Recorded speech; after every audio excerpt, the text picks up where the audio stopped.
Eu não sei se a gente tem aqui na plateia alguém com baixa visão ou algum problema de visão nesse sentido. Eu sou uma mulher negra de pele clara, uso um óculos grande, né, uma armação grande, estilo tartaruga, assim, um pouquinho escuro. Estou com o cabelo preso num coque e estou usando uns brincos de corais, assim, verde água, que não dá para ver muito, porque atrás de mim tem um fundo virtual que tem a logo do Pretas na Ciência, que é uma mulher negra com cabelo azul, batom amarelo e um brinco que tem um átomo e embaixo escrito Pretas na Ciência.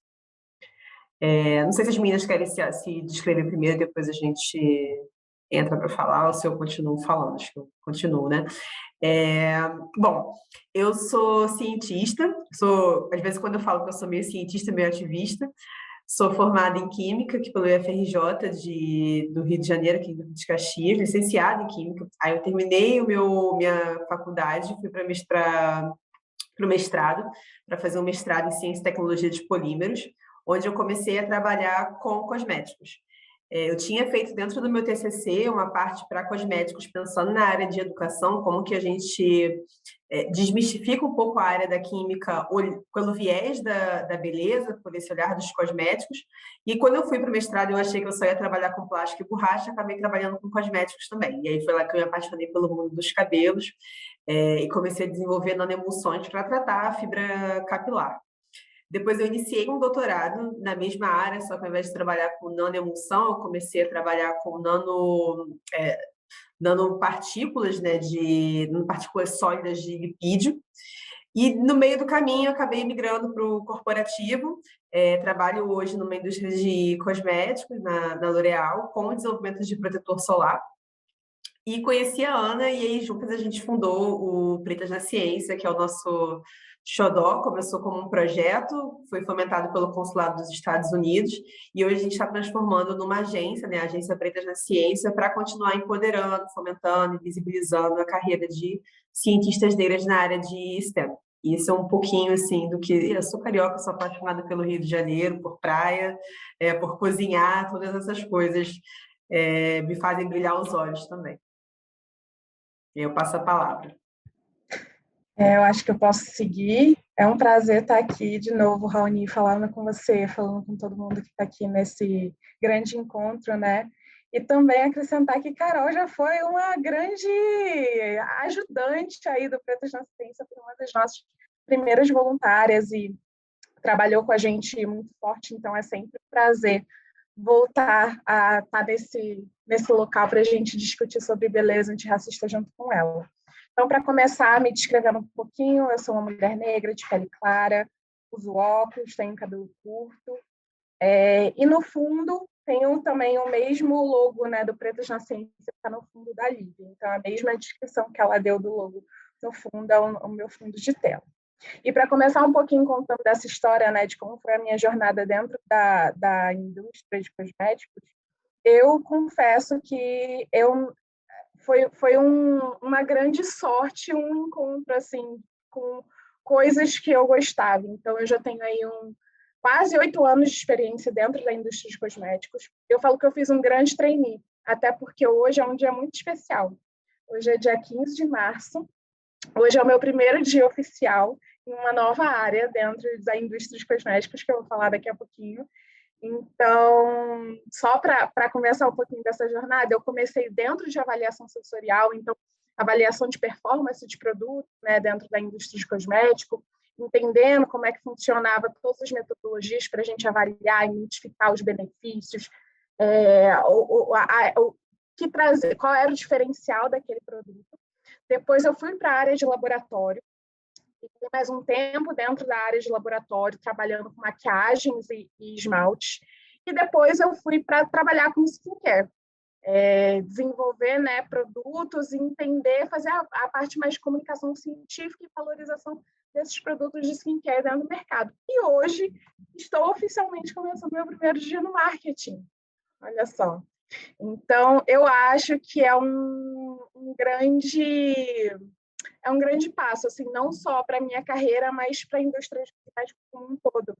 Você ter alguém que tem essa visão, né, científica, essa visão de ciência, que já trabalhou né, na bancada, com desenvolvimento, entende quais são as dificuldades e agora vim para esse lado do marketing, para, né, a criação de produtos e entender pegar um pouco dessa parte de business, que é fazer o produto ser rentável e fazer o produto ter uma conexão com o consumidor. Então, é mais um desafio aí dentro dessa minha jornada dentro da indústria de cosméticos. Eu estou muito feliz. Então, eu acho que é isso. E aí a gente vai continuar o nosso papo e desenrolar de todos os nossos temas hoje sobre beleza antirracista. Passo a palavra para a Carol. Oi, gente. Meu nome é Carolina, eu sou pesquisadora, já vou seguir aqui que nem a Lívia fez fazer minha autodescrição. Sou uma mulher negra, eu estou de trança, batom marrom escuro, uma blusa vermelha. Então, aí, seguindo também, falando um pouquinho de mim e da minha trajetória, eu comecei já na faculdade com um projeto de iniciação científica, que foi uma parceria público-privada, então isso já veio, esse interesse, essa predisposição pela área cosmética já vem de muito tempo. Depois disso, eu entrei pelo programa Inova Talentos, fui trabalhar numa empresa grande, um projeto de inovação bem focado em pesquisa, e hoje eu também ainda continuo nesse projeto em uma outra empresa e trabalhando mais com a área de desenvolvimento de produtos. Então, eu sempre fui bastante apaixonada e também quando eu conheci o Pretas na Ciência, como a Ana disse, né? Também me apaixonei pelo projeto, pelo programa de mentoria principalmente. E segui com elas aí por um tempo, ajudando a fazer crescer essa iniciativa que é muito linda. Então, é isso. Ai, gente, perfeito. E eu estou bastante feliz aqui, porque eu tive a oportunidade, tive o privilégio de gravar um podcast com cada uma delas. Então, eu tive a oportunidade de conhecer bastante sobre essa coisa pulsante que é o valor da ciência, né? Para a gente falar de fato de beleza negra. E eu vou fazer uma pergunta inspirada numa conversa que eu tive com a Carol, que, de novo, a gente está falando sempre, né? A gente tá falando de coisas incríveis a partir de coisas básicas, né? A gente está usando pelo óbvio. E eu lembro que numa conversa, antes da gente fazer o podcast, ela falou: eu queria falar do P do P&D, porque não é um bloco, né? O produto não brota do nada, não bate na árvore e cai o produto pronto. Tem pesquisa por trás. E a gente está falando muito hoje, principalmente nessa dinâmica da pesquisa, e eu queria ouvir um pouco de vocês. Qual o valor do P do P&D para a gente falar de beleza negra, compreendendo toda a complexidade do ambiente que foi posto, não do que ele é, né? Como tipo, relações de matéria-prima, relações de pesquisa, relações de investimento. Então, eu queria muito ouvir um pouco de vocês, assim, qual que é o valor do P para o P&D para a gente falar de beleza negra?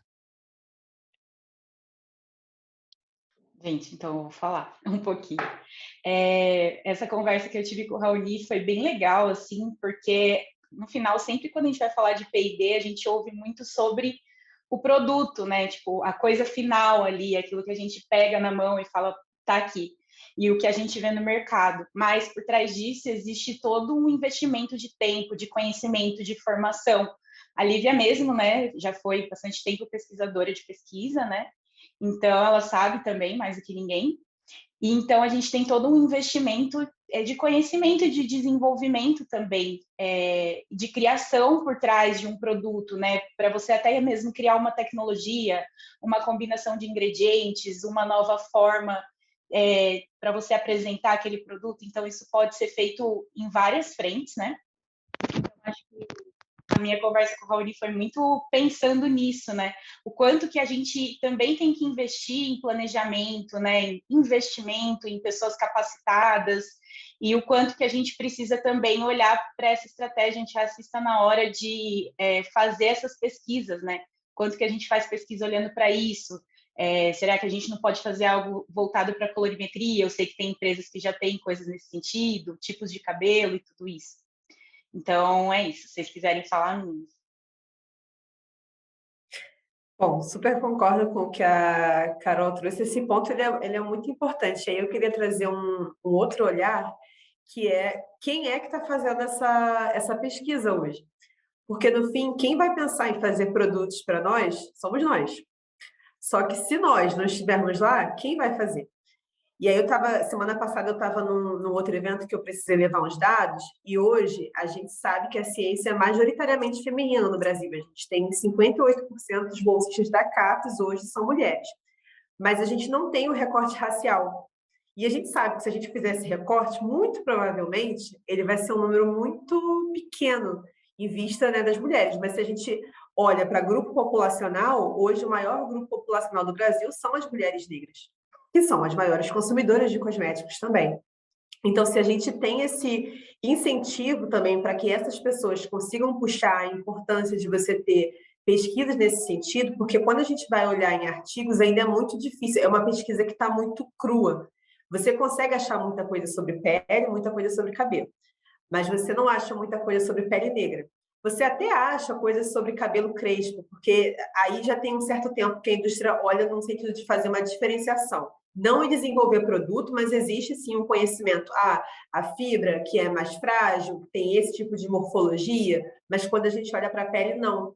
A gente ainda está muito atrás da literatura mesmo. Então, a gente precisa que a academia se interesse por levantar esse tipo de estudo e que a indústria também fomente esse tipo de estudo, porque senão a gente não avança de fato, a gente continua debatendo sempre as mesmas coisas, é meio que a gente fica no é preto ou negro, mas a gente não está avançando com o que deveria avançar. Bom, e trazendo talvez aqui um outro olhar de mais do mercado de tendências, de como eu tenho visto essa indústria de cosméticos nos últimos anos, eu acredito que no início, principalmente a parte de pesquisa e de desenvolvimento de produto, era sempre muito focado no produto. Então, era sempre um olhar muito para o produto, apesar do produto servir a uma população que não era a população negra, como sempre foi. Então, era sempre entender qual era o diferencial daquele produto. E de um tempo para cá, e eu diria talvez uns 10 anos para cá, a gente começou a ter uma revolução de parar de olhar tanto para o produto e olhar mais para o consumidor. Entender o que ele quer, o que ele sente, qual é a necessidade dele, o que faz sentido para ele. E aí, a partir disso, a gente começa a ter um novo olhar dentro da pesquisa, porque não é só os ingredientes que me trazem um benefício ou uma eficácia X. É sobre esse ingrediente faz sentido para o meu consumidor? Esse ingrediente fala com essa população que eu quero falar? Então, e isso eu vejo muitas, e é uma sacada que, para mim, por exemplo, a Natura e a Boticário fazem isso muito bem. Eles trazem ingredientes que são conhecidos, né, ali do ecossistema brasileiro, muitas frutas que a gente conhece, que a gente se conecta. Então, eu acho que essa parte de pesquisa, ela sempre foi e sempre teve muito esse olhar assim para o produto. E cada vez mais a gente está trazendo esse olhar para o consumidor. E agora, com a ascensão, né, da população negra de forma social, que, né, tem agora um pouquinho mais de dinheiro e começa a entrar dentro do mercado, trazendo essa visão business, cada vez mais as grandes empresas olham para essa população como uma população que consome. E aí, a partir disso, começa a se trazer produtos para essa população, né? Mas aí você vê um déficit muito grande dentro da pesquisa, porque é exatamente o que a Lívia falou. Quando você vai buscar dados, quando você vai buscar informações sobre, você não encontra com tanta diversidade e tantas opções, tantas possibilidades, como você encontra para fototipos mais claros, ou para cabelo liso, ou para cabelos secos, que sempre ou cabelos oleosos, que sempre foram problemas identificados ali pela população, né, majoritariamente branca ou que tinha um cabelo liso. Então, acho que acaba que tem um pouquinho dessa mudança, esse ecossistema está mudando aos poucos. Então, cada vez mais esse IP está se transformando e obrigando com que as empresas tragam pesquisa especificamente para essa população. E vocês trouxeram um ponto que eu achei muito legal, que é colocar a academia na conversa, né? E eu acho muito legal, principalmente quando a gente fala de ciência, sem academia, de fato, é um pouco complicada. Queria ouvir um pouquinho de vocês, que a gente tem uma experiência aqui na casa, aqui na ABC, que é o Pitch ABC, onde a gente estimula muito os pesquisadores a traduzir pesquisa científica em modelos de negócio para melhor interagir com a indústria. E a gente começou a perceber uma dinâmica muito próxima do ambiente corporativo, que é em relação às dificuldades do campo de pesquisa dentro de uma dinâmica de cultura. O aluno tem interesse, o professor orientador não tem repertório, então ele já corta o interesse. O coordenador não entende o negócio, acha que todas as vidas são bonitas, porque todos os produtos têm que ser para todas as peles, então as pesquisas têm que ser genéricas. Então também a gente tem uma mudança no ambiente da academia que ele é muito importante. E eu queria fazer duas perguntas para vocês. Não sei se eu vou fazer a pergunta adequada, a certa ou de forma compreensível, tá? Mas vocês acreditam que... Qual o papel que vocês acreditam que a academia tem na formação de pesquisadores com viés mais, de fato, antirracistas, entendendo que, de fato, também a gente tem uma amostra do Brasil em relação à educação que também não tem nada favorável para o nosso lado. E vocês acreditam que pesquisas orientadas para o ambiente da beleza antirracista podem ser uma ponte, entendendo que de fato falta pesquisa, como a gente vem apontando muito nesse nosso summit? Vocês acham que a academia, desculpa, vou reformular, que o tema da beleza antirracista pode ser uma ponte extremamente interessante para esse viés de articulação entre a academia e a indústria, já que existe demanda e não tem pesquisa sobre? Me fiz entender, gente? Eu não, desculpa, ficou claro? Tá claro, tá Ah, claro. maravilha. Eu vou começar então respondendo essa, e aí fazendo um paralelo com a minha formação, que eu sou licenciada em Química. E eu estava falando justamente isso, quinta passada, em outro evento, o quanto que me fez falta a discussão antirracista, ou mesmo a discussão de diversidade como um todo durante a minha formação. Principalmente porque eu estava sendo formada para atuar em sala de aula, né? Porque a licenciatura é justamente para isso. Então, eu acho que essa mudança de mindset dentro da indústria, ela vai demorar um tempo, porque quem já está como professor hoje é mais difícil, talvez, de você começar a fazer essa mudança, uma mudança a passos muito lentos. Mas a gente consegue formar uma nova geração que vai estar disposta a discutir esses assuntos e começar a questionar cada vez mais. Porque eu sou fruto dessa geração que questiona, embora não esteja, não tenha tido esse questionamento dentro da universidade.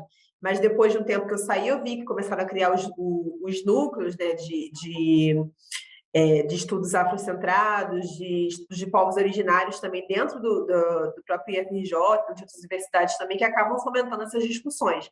Então, é extremamente importante que a academia faça esse movimento, mas hoje, ainda no Brasil, pensar em investimento na academia como um todo, a gente ainda está num cenário muito precário, principalmente nos últimos anos, que a gente veio de um sucateamento muito grande, e isso acaba desestabilizando. Então, hoje, se a academia pretende fazer uma pesquisa, muitas das vezes ela vai para o petróleo. O pessoal da química acaba indo para o petróleo, porque é quem vai, de fato, bancar. Ou agora eu tenho visto também crescendo um pouco mais a parte de energias renováveis. Mas é difícil enxergar a parte de cosméticos, por exemplo, como algo que merece ser estudado, porque impacta diretamente a vida de milhares de pessoas. Não só porque é um cosmético que é para embelezar, não é uma questão meramente de futilidade, mas a gente está falando de cuidado pessoal, de autoestima, de produtos que empoderam pessoas. Então, a gente precisa realmente trazer, eu acho que talvez a indústria possa trazer esse pontapé para a academia. Eu acho que é meio que o contrário, não vai ser a academia que vai puxar, porque a academia acaba um pouco limitada nesse sentido, mas a indústria trazendo mostrando a importância, talvez a academia comece a fazer essa engrenagem girar. A gente agora, né, desde que a gente teve a criação da lei de cotas, então a gente cada vez mais alunos negros dentro das universidades, trazendo esse pensamento, buscando cada vez mais. Então, a gente tem visto muitos farmacêuticos, por exemplo, negros, que vão justamente ter esse olhar diferenciado e vão questionar. E aí, e a gente precisa também que os professores, quem já está há mais tempo, sejam abertos. Quando eu comecei a fazer o meu mestrado, a minha professora não era da área de cosméticos, pelo contrário, ela era da área de petróleo. Mas ela foi muito aberta, então, assim, eu sei que eu fui uma exceção, Porque eu falei, ela tinha um grupo pequeno de pesquisa na parte farmacêutica, mas ela falou, olha, eu trabalho com isso aqui, com pele. Eu falei, olha, eu não quero trabalhar com pele, eu quero trabalhar com cabelo. E ela falou, mas a gente pode então pensar polímeros, um substituto do formol. Eu falei, não é isso que eu quero fazer. Eu quero trabalhar com reparação. Ela falou, mas eu não tenho nenhum conhecimento sobre. Você vai ter que começar do zero. Eu falei, tudo bem, a gente começa do zero. Então, precisa ter um pouco dessa disponibilidade, dessa boa vontade dos pesquisadores, mas também, se a indústria entende que já está atrasada e ela precisa correr atrás desse tempo perdido, ela precisa também dar uma cutucada na universidade e fomentar também esse tipo de pesquisa na universidade para que a galera comece a correr. E aí uma coisa vai complementar a outra. Porque só a indústria sozinha, ela não consegue dar conta de produzir todo esse conhecimento. Mas a academia também, sem investimento, ela não consegue. Então, uma depende da outra, assim como em vários outros setores. Super. Perfeito. Quem quer falar, Ana? Não, pode falar. Tá bom. Eu acho que assim, a experiência da Lívia foi abençoada nesse sentido de ter encontrado uma orientadora ali que abriu as portas e falou, vamos junto. Porque muitas vezes não é isso que a gente encontra. Eu também, quando comecei ali a trabalhar com isso, tive um orientador que não era da área e uma orientadora que era, né? Mas a maior parte ali eu acabava conversando com o meu orientador. Então, é uma outra coisa que hoje em dia eu penso, o quanto é difícil quando você está na universidade ter um contato, como que eu posso dizer, tipo, completo, assim, com bastante embasamento para essa área cosmética. Eu vejo que muita gente vem conversar comigo falando, poxa, eu gosto muito dessa área, mas eu não sei onde eu procuro informação, eu não sei por onde eu começo, porque realmente é um universo muito grande que exige uma junção de conhecimentos e coisas muito específicas e que muitas vezes não estão muito abertas de uma maneira de fácil acesso assim, a qualquer pessoa. Então, normalmente, quem sabe sobre isso é quem já está ali na área ou conhece alguém que é da área. Então, eu acho que essa é uma das primeiras barreiras. A gente até pode ter ali pessoas pretas interessadas e, assim, não sei vocês, mas eu tive aula de cosmetologia com um professor ótimo.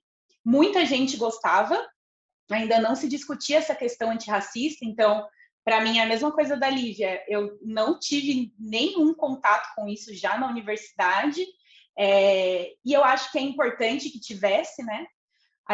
Eu quando saí da universidade, já comecei a perceber um pouco mais de pessoas negras entrando, então acho que isso foi uma coisa que já na época que eu estava saindo, foi uma coisa bastante positiva. A universidade, ela tem uma hierarquia, né, muito definida e bastante rígida, e eu acho que a pessoa que está ali naquela posição já há mais tempo, né, que já tem um cargo de coordenação, enfim, já existe uma maneira das coisas serem que talvez precise flexibilizar um pouco mais, né, e virem pessoas novas para que isso mude também, como a Lívia disse. E aí até falando, né, a Lívia vem de uma universidade, né, e vocês aí no Rio de Janeiro têm uma realidade que é diferente da que eu tive. Vocês são da Federal, né, eu vim de uma estadual em São Paulo.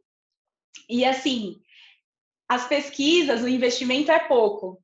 Então, a gente vai priorizar o que é mais importante para aquele momento, o que é mais importante que aquela universidade faz bem. No caso aí é petróleo. Na minha pode ser pesquisa com câncer, podem ser outros temas. Então, isso também é um fator limitante. Então, assim, é bastante difícil quando a gente olha. E aí, um terceiro fator, eu que tive já essa experiência na universidade de parcerias público-privadas e conheço pesquisadores que também estão na universidade buscando parcerias, né? Já conversei bastante. Às vezes a universidade não tem estrutura burocrática para suportar essa parceria. A empresa às vezes até quer fazer o negócio acontecer, mas não casa a maneira que a empresa funciona e cria essa parceria e a maneira que a universidade tem ali para fazer isso. Então, acho que essa flexibilização vem até nesse campo burocrático da coisa, de, poxa, será que a gente está abrindo as portas e realmente criando essa possibilidade para que essa empresa chegue até aqui e realmente invista dentro do meu laboratório, dentro das minhas linhas de pesquisa? E outra coisa que eu vejo também é quantas funções que o professor pesquisador tem, né, ou professora pesquisadora. Então, assim, será que a gente tem uma carga horária dedicada para isso, além da pesquisa, da produção científica, da orientação, do trabalho administrativo e das aulas, enfim? Então, eu acho que é uma coisa que é bem, bem complexa e existem vários pontos que acabam sendo barreiras na hora da gente conseguir formar essas pessoas, tanto para ir para a indústria, quanto para pensar em temas de antirracismo, quanto para fazer parcerias com indústrias. Eu acho que é super importante que as empresas tentem, né, ir atrás da universidade, mas se a universidade não tiver como abrir também essa janela e falar, poxa, vem que eu faço a parceria, coloco uma pessoa aqui dentro do meu laboratório, ter estrutura, ter dinheiro, ter equipamento e várias outras coisas para fazer o negócio acontecer, também vai ficar muito difícil. Eu acho que está claro, depois do discurso das minhas colegas, que nós precisamos de uma revolução na nossa academia. Eu compreendo, entendo e vivi exatamente as mesmas coisas que ela. Eu acho que o primeiro passo para essa revolução foi a criação de cotas. Eu fui uma aluna cotista, eu passei um bom tempo na faculdade, porque eu sempre trabalhei e estudei, então eu fiz minha faculdade durante 8 anos, 2 estados, um intercâmbio, então eu estudei numa universidade no Amazonas, depois terminei aqui no Rio de Janeiro. E eu, por exemplo, nunca tive uma professora negra, apesar de ter passado por tantos lugares diferentes e também não tinha tanta diversidade dentro da minha sala de aula. Então, a gente não debatia sobre isso. Na verdade, eu só fui começar a me letrar racialmente, entender o meu papel dentro da nossa sociedade, o meu papel dentro da indústria de cosmético, há um pouco tempo atrás, assim, há uns 5, 6 anos atrás, quando eu já tinha acabado a faculdade, quando eu já estava trabalhando.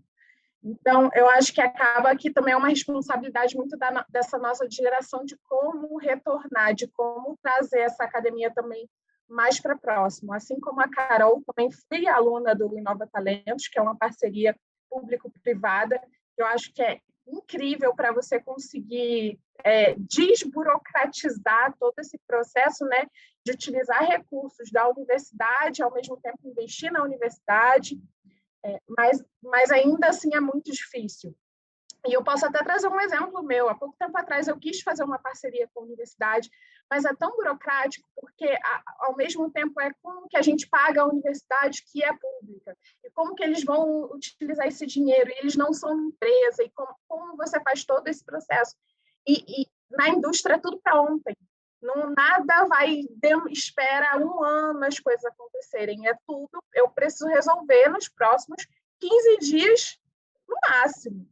Então, é muito difícil, assim, a gente realmente precisa de uma revolução nessa visão de academia. É uma coisa que eu vejo, pelo menos nos Estados Unidos, eles estão anos-luz da gente. As empresas fazem muitas parcerias com as faculdades lá, os alunos eles têm essa experiência dentro da indústria, dentro da pesquisa, eles têm mais acesso a laboratórios inacreditáveis. Então, assim, o que está faltando para a gente fazer isso acontecer aqui no Brasil? Sabe? Eu entendo que vai além da gente, mas é o futuro. Ou a gente muda, ou a gente vai para trás. Não tem como, tem que ir para frente.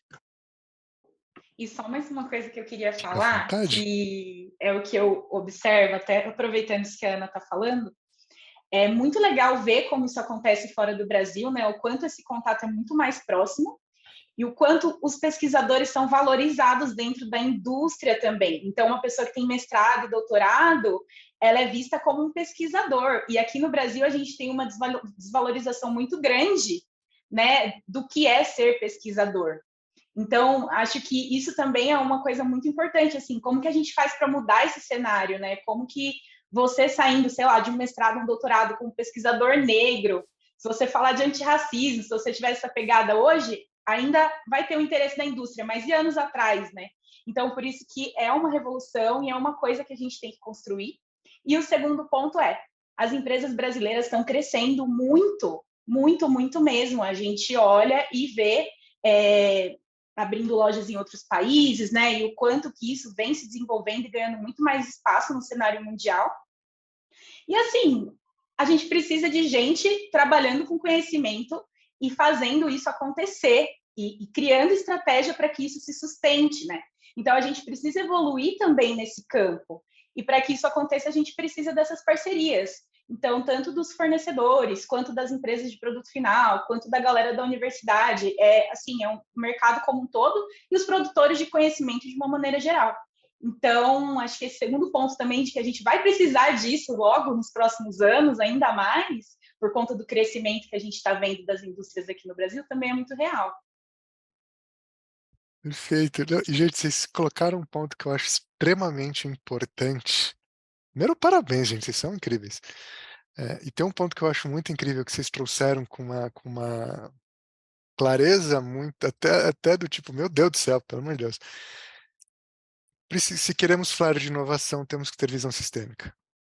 E nessa visão sistêmica começa na forma de educação, onde a gente ganha uma autonomia crítica e criativa, e se a gente não tiver isso, isso afeta todos os outros processos. Isso acontece na indústria, quando entende o valor da academia e acessa de forma adequada, mas também tem uma relação acadêmica, onde a instituição de ensino não está preparada, porque acha que que a empresa é um demônio, né? É o diabo barra cifrão. E no final das contas, por causa dessas dinâmicas de, de falta de diálogo e falta de ação, a gente tem um afeto de fato, de forma direta, na competitividade no negócio, basicamente por uma relação de conhecimento, repertório e interação. E aí eu queria aproveitar esse último espacinho aqui para pedir para vocês falarem um pouquinho como essa ponta do P, da pesquisa, da educação, do conhecimento, afeta a outra ponta, que é a competitividade barra dinheiro no bolso do mercado, já que eles adoram falar nessa linguagem. Eu só tô colocando fogo no parquinho, gente, tô liberando pra vocês. A hora que vocês quiserem, tipo, quem quiser falar primeiro, fica à vontade. Ninguém, gente. Deixa eu ver se eu entendi sua pergunta. Você quer dizer assim, como que a pesquisa vai afetar o faturamento do negócio? Basicamente é isso. Perfeito. Então, gente, eu acho que é muito também o que a gente conversou até no podcast, né? A inovação, ela é uma fonte de receita para a indústria, principalmente quando a gente pensa em mercado cosmético. Então, a gente, como consumidor mesmo, né, gosta muito de novidade. Então, a gente gosta de testar coisas novas, gosta de ter um produto que realmente atenda. A gente tenta uma coisa, tenta outra. Por exemplo, quem tem cabelo crespo. Eu já testei tanto produto. Então, a empresa, ela fatura quando ela cria uma coisa nova e ela tem que arriscar ali. Então, para você conseguir fazer os produtos e se adaptar, principalmente hoje em dia, onde a gente precisa de tanta flexibilidade, né? A gente tem aí um mercado em constante crescimento, constante mudança, a gente precisa se adaptar a isso, a gente precisa criar para atender isso.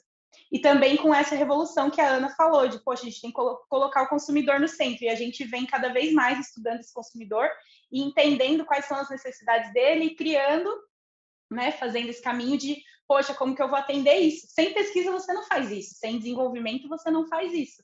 E aí até falei, assim, não é só nem pesquisa no sentido de, uma nova tecnologia, mas é pesquisa com o consumidor, é pesquisa do pessoal de marketing, é pesquisa na academia, são vários tipos de pesquisa que você precisa fazer para criar essas estratégias e para se adaptar e para crescer como negócio e também faturar mais. Claro que o negócio inteiro não vai ser só tudo inovação, mas é uma parte importante ali para a geração de receita.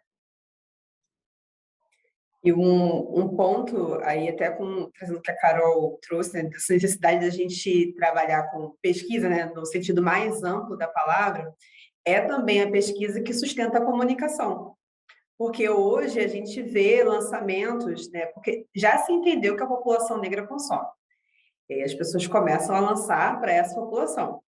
Só que, será que está sendo um lançamento da maneira adequada? Será que é só comunicação? Porque só comunicação não se sustenta. A gente precisa ter essa pesquisa toda por trás para sustentar um produto. Porque não adianta você só colocar uma modelo negra ali na capa ou fazendo a propaganda do produto e dizer que aquele produto é para uma pessoa negra porque tem uma modelo negra ali. Não é bem assim. Então, a gente precisa garantir que seja testado para, né, pessoas negras, que seja desenvolvido. E aí eu acho que nem só testado, mas é também como que a gente vai começar, quando a gente vai começar a falar em um produto que seja desenvolvido para e não adaptado para. Porque eu acho que a gente ainda está nessa transição do adaptado. Então, a gente vai adaptando. Mas é quando que eu vou começar a dar a concepção, a entender que meu público, a partir dessas pesquisas que a Carol trouxe, cara, são 56% de pessoas negras, a gente não está falando mais de um nicho.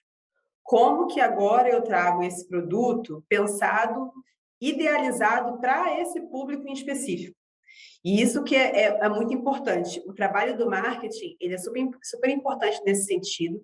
Ele precisa realmente ser feito, as pessoas precisam se enxergar nas comunicações.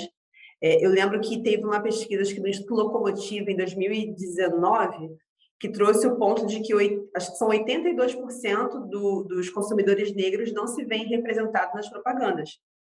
Isso em 2019. Talvez hoje a gente consiga até ter um pouco mais de representatividade. Mas será que a pesquisa por trás está sustentando? Ou a gente está só fazendo um blackwashing?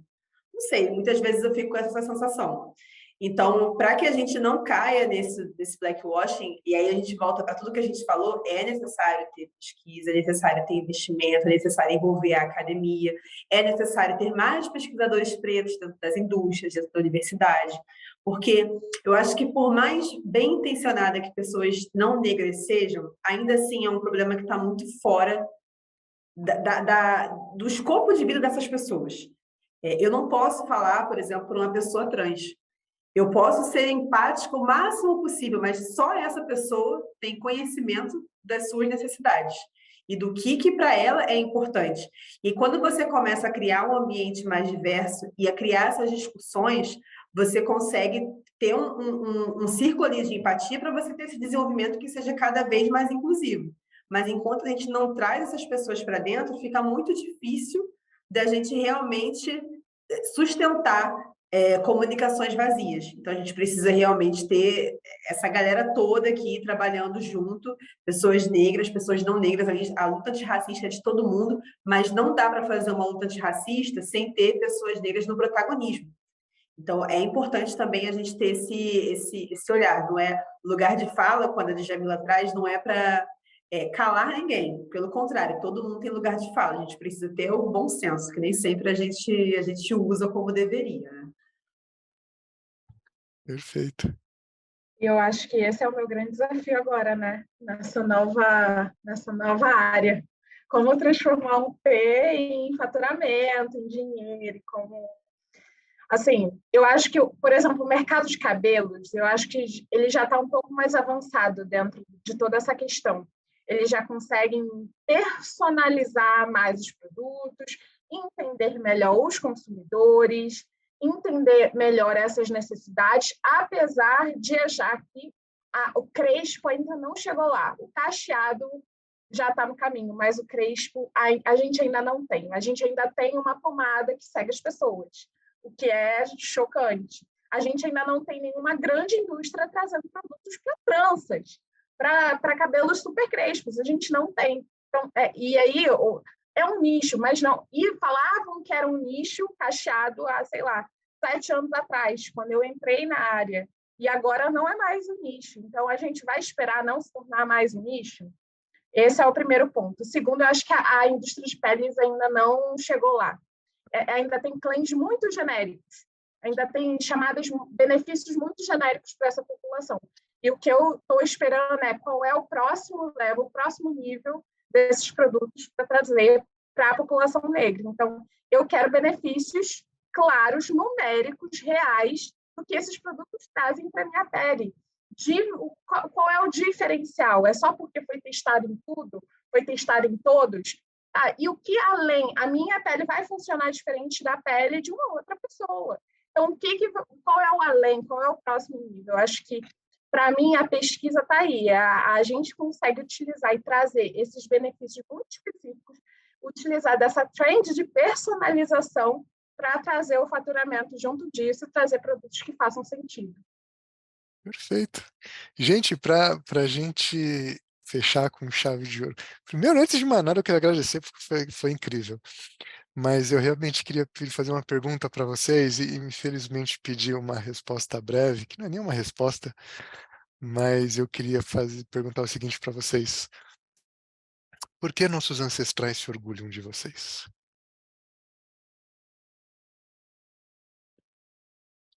Pergunta básica. Pergunta difícil. Eu acho que é por a gente não ter desistido e ter um painel hoje. A gente tem 4 pessoas negras falando sobre raça, sim, mas a gente está, além de estar falando sobre raça, tá falando sobre estratégia, sobre negócio. Então, isso para mim, eu espero que um dia, quando eu for ancestral de alguém, as pessoas se orgulhem disso também. Então, eu espero que isso é o que esteja dando orgulho para os meus ancestrais, é saber que a gente não desistiu e que a gente está, de alguma maneira, tentando hackear esse sistema, por mais difícil que isso seja. E a gente hoje ocupa os espaços, né, que eles nunca puderam ocupar. Então, é realmente ocupar esses espaços e internalizar que, cara, nós somos também profissionais muito bons, porque a todo momento a gente está se questionando, a gente está trazendo esse retorno do será que eu sou bom o suficiente? Será que isso é para mim? Isso é para a gente. Esse lugar é nosso. É nosso devido a toda a luta que os nossos ancestrais tiveram para que um dia a gente pudesse estar aqui. Então, a gente precisa honrar esse lugar dentro dessa indústria e da profissional que nós somos aqui, todos aqui são. Então, realmente tomar aquela pílula que a gente fala da autoestima do homem branco, cis, heteronormativo e seguir o caminho e acreditar. Ou então seguir o conceito da Rihanna, que é fake it until you make it. Para mim é sobre isso.